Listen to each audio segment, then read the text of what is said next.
আসার আগে 21 বছর বাংলাদেশ সেনাবাহিনীতে চাকরি করেছি। মেজর সিনহা আমাদের সহকর্মী ছিলেন। আমাদের বিদায় রক্তক্ষরণ হচ্ছে।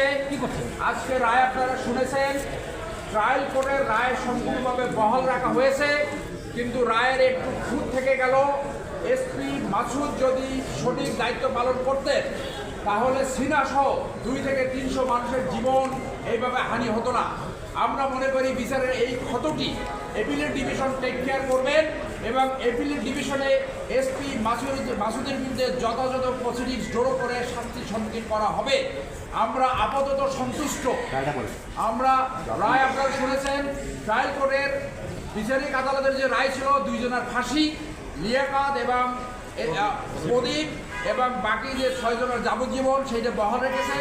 অন্য জরিমানা সহ এবং অন্য যে আপিলগুলো ছিল খালাসের এবং শাস্তি বৃদ্ধি করার, সেইটা তারা খারিজ করে দিয়েছে।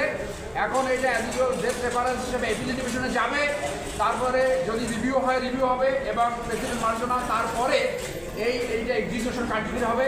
আমরা আশা করব আপনাদের মাধ্যমে যে এই স্টেপসগুলো দ্রুত নিষ্পত্তি করে দ্রুত রায় কার্যকর করা হবে। এবং আবারও বলবো, মাসুদকে অবশ্যই বিচারের সম্মুখীন করতে হবে। আমরা এমন কোনো এসপি চাই না যে খুনি ওসিকে প্রতিপালন করবে এবং বাংলাদেশের নাগরিকদের এইভাবে পাখির মতো খুন করবে। অর্থাৎ SP Masud should B A case story এবং এসপি মাসুদকে অ্যাপিলেট ডিভিশন বিচারের আওতায় আনবে বলে আমরা আপনাদের মাধ্যমে জাতির কাছে এবং বিচার বিভাগের কাছে আশাবাদ ব্যক্ত করব।